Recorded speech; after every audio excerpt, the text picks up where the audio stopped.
Okay, so a little bit different of a setting here. I'm recording in a different spot right now. But I wanted to do something interesting, and I feel like I don't honestly pay too much attention to kind of Ice Age related stuff. I've always been big into dinosaurs and the Mesozoic era and whatever. And then I started as I got older. I realized, hey, like there's more stuff before the dinosaurs too. And it's like, okay, I always knew, like, obviously, like the mammoths, and I knew of the short-faced bear and whatnot, but I never gave them really the respect. And so what I'm going to do is I'm going to kind of do some Ice Age stuff. And I got an itchy nose now. Ah, sorry. And so we're going to look at why the short-faced bear might have been the most terrifying animal in history. If you have not seen this thing on 2 feet is standing probably 10 feet tall. I don't know. I honestly, they might talk about it in this video, but this thing will stand up on 2 feet and it will like make you look tiny. You're an ant compared to this. Now, not literally, obviously, because the average human nowadays is probably half the size of that. But even on all fours, like, it's probably still 6 feet tall. Like, you think of like a grizzly. I believe the grizzly is the biggest. In current era, I believe the grizzly is the biggest, and those, I mean, those can get big too. But anyway, let's just get into it. Let's just watch this video. There's a grizzly right there. But let's like, I'm gonna just see what they talk about here. The ancient world's megafauna, the short-faced bear was one of the scariest examples of evolutionary madness. A humongous bear on long legs that towered over just about any animal in the Pleistocene. Did you know that this prehistoric predator actually halted the flow of human migration, stopping our ancestors in their tracks at the Bering Land Bridge? Or how about the fact that they could run 40 miles an hour, galloping across the ancient landscapes on insanely long legs, and even following their prey high up into the trees? Or that their jaws were tough enough to pulverize bones into smithereens. Short-faced bears also dominated dire wolves and saber-toothed cats, pushing around these apex predators and stealing their prey. They were ghouls of the prehistoric world, spreading all the way from Mexico to the Yukon, and stalking ancient animals and even humans. Was the short-faced bear the most terrifying animal in history? Well, here are 9 reasons why this behemoth bear deserves the title. Short-faced bears were not only ultra-deadly hunting machines, but they were also just about everywhere in North America during the Pleistocene. In fact, short-faced bears were just as common as your run-of-the-mill average bear is today, only a supersized, nightmarish version. We know. No, hang on, real quick. To be fair, obviously, we don't see a lot of bears nowadays because we literally just built a bunch of cities all over, North America. So, like, if you go up into Canada and you go probably like Western Canada more than Eastern Canada, because obviously people sailed from east to west, so a lot more colonization over on the east side of Canada and whatnot. And obviously it's the same with the US and whatnot, and obviously we, went over like, California and whatnot, but like, we don't obviously see a bear every day, but like, they're still common. Know that these bears had a colossal footprint because their remains are scattered far and wide all over the continent. From the frigid Yukon territory all the way down to Mexico, the short-faced bear roamed the grasslands searching for prey. What makes it all the more impressive is the sheer fact that this animal could adapt to different types of climates.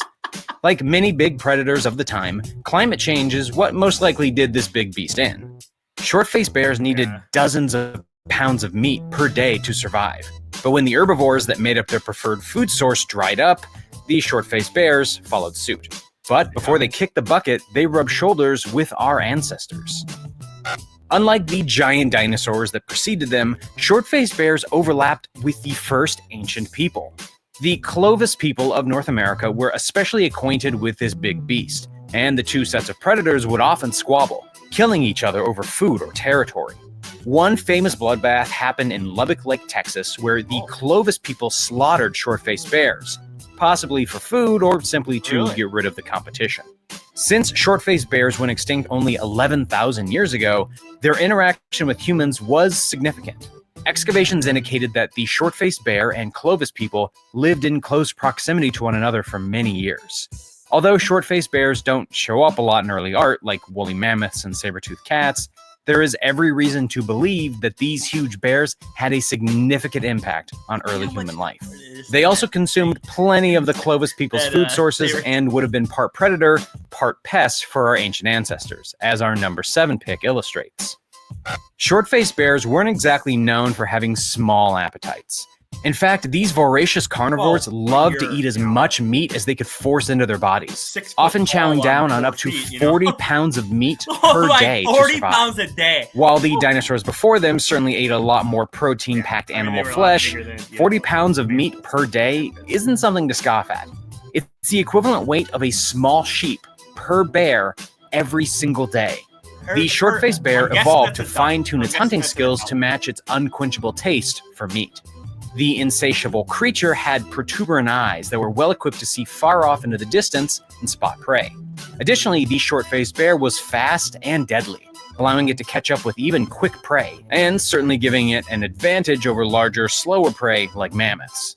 The most chilling aspect of the short-faced bear has to be its mighty jaw, a steel trap that crushed bones into a fine powder and mined the marrow inside. Short-faced bears were prehistoric assassins, quenching their bloodthirst all over the continent. Our number 6 pick proves that crossing from sea to shining sea was easy for short-faced bears. They were built for distance. Normal bears are scary enough, but when you take your average muscle-bound predator and add a whole ton of length, you have something even more terrifying than usual. The short-faced bear was exactly that ancient animal, often described as a kind of grizzly bear on stilts. This bone-chilling creature stood an astonishing 12 feet tall when stretched to its full glory on its hind legs. That's about half the size of your average London double-decker bus. Its lengthy legs gave it another superpower too, to run incredibly fast to catch up with its prey. Picture this. You're an early human simply sharpening your prehistoric tools to catch a mammoth or two when you hear a rustling behind you. An enormous bear blots out the sun. There's nowhere to run because the terrifying thing stands tall on legs that stretch almost half the length of its body. That's just one of the many reasons why early humans feared the short-faced bear. And actually, this massive meat eater might have changed the game for humans forever, if not for some of our courageous ancestors. In fact, the short-faced bear was our ancestors' breeding committee on their way across the Bering Land Bridge. The short-faced bear stopped the flow of human people into North America by acting as a horrifying gatekeeper at the Bering Land Bridge. The short-faced bear was the most massive mammalian carnivore ever to set foot in North America, and it had no intention of letting humans slip in without a fight. The so-called New World was a human hunting paradise. So, okay, hang on, real quick. So, obviously, if you don't know what the land bridge was, at one point, couple thousand years ago, during the Ice Age, it was everything was so frozen, like up north, that you could literally walk from Asia to basically Alaska, North America. So I wonder. I'm gonna have to look into that. I wonder if there's like an Asian cousin of the short-faced bear or something. Because again, if they're up there being a gatekeeper for the land bridge there, then I'm sure they went to Asia as well. I'm sure of that. Chock full of gigantic prey that we could sink our Paleolithic teeth into. I don't know if they're gonna from delicious mammoths and mastodons to the elusive but tasty giant sloth. There was no shortage of delectable dining in North America. The trouble was, early humans competed with the likes of short-faced bears for prime prey, and one look at the ghoulish creatures was enough to have humans scampering on back to Asia. With super speed, incredible height, and plenty of muscular prowess, the short-faced bear would have been a walking nightmare for early humans, and a significant hindrance to our exploration of the New World.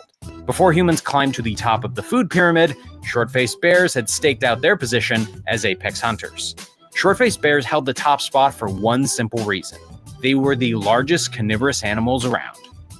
North America was no stranger to the megafauna that roamed its wide-open plains after the extinction of the dinosaurs, but the short-faced bear was in a special league of its own. This creature claimed the title of being North America's largest land carnivore, and it was the undisputed king of its realm during the Pleistocene. Its mighty reign lasted well over 1 million years, although nobody really knows for sure. Some speculate that the short-faced bear might have been an omnivore, and whether it liked a little raspberry jam to go with its bloody rare mastodon steaks might remain a mystery forever. As for the bear's size, the proof is in its remains. These massive monsters clocked in at 2,500 pounds of pure sinew and muscle, stood 12 feet high on gigantic legs, and had a staggering vertical arm reach of 14 feet. That made them the densest, biggest, and baddest meat eaters on the continent, and in direct competition with human beings. Not only did humans spar with the short-faced bear, but other prehistoric animals also had their own trouble with the big bears, precisely dire wolves and saber-toothed cats, as our number 3 pick proves. If you really want to get an idea of exactly how completely badass and scary the short-faced bear was, just take a look at the prehistoric critters that it bossed around. Short-faced bears were straight-up bullies, and when they were too lazy or tired to hunt for their own prey, they just showed up and took someone else's. There's evidence to suggest that short-faced bears were also kleptoparasites, a term used to describe animals that bully others into giving up their prey.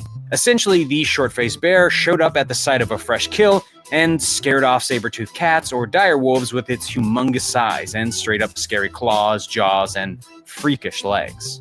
These smaller predators would turn tail and run, and the short-faced bear would be left to enjoy all of the spoils for itself.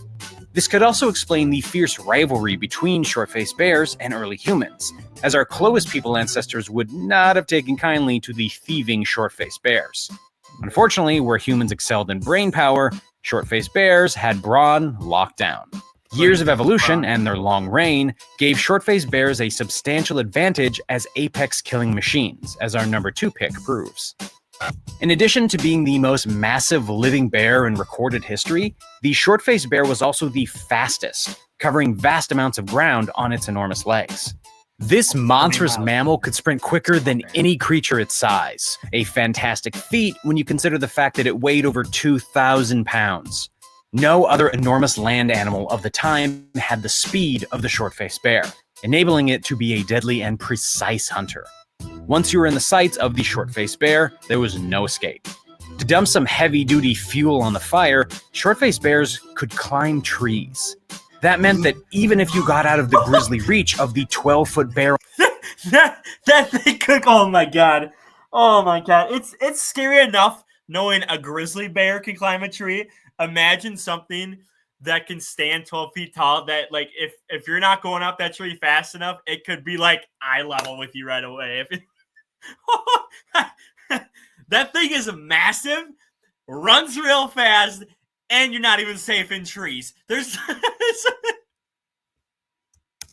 on the ground. What do you do? You still had to contend with it up in the prehistoric canopy.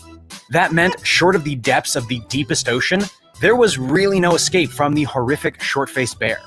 If there was one animal you didn't want having you for a snack, it was the short-faced bear. These crazy creatures were horrifying hunters, as illustrated by our number 1 pick. The short-faced bear was nothing shy of a prehistoric murder machine. A nightmare of evolution that allowed it to hunt and kill with tremendous skill and speed. Let's start with the speed. Short-faced bears could run up to 40 miles an hour. Considering the fact that they stood an average of 12 feet high, standing up, this meant that they could cover enormous stretches of ground in a single gallop. Prey never even stood a chance when stacked up against the short-faced bear. Next, let's talk about its elongated limbs. Arms that stretched a grisly 14 feet up into the air, topped off with razor-sharp claws capable of cutting through even the thickest hide. Finally, the short-faced bear had an amazingly powerful jaw, full of ghastly sharp teeth with unbelievable biting power. This monstrous maw could sever tendons like they were made out of jelly, and crush big bones into smithereens. Prey that found themselves on the business end of the claws and jaws of the short-faced bear were doomed to experience a deadly and grisly end, one way or another. Experts think that short-faced bears love to snack on marrow, so their massive teeth would be used to pierce bones and suck out the good stuff. What do you think was, or is, the most... I almost just clicked on a different video. I think...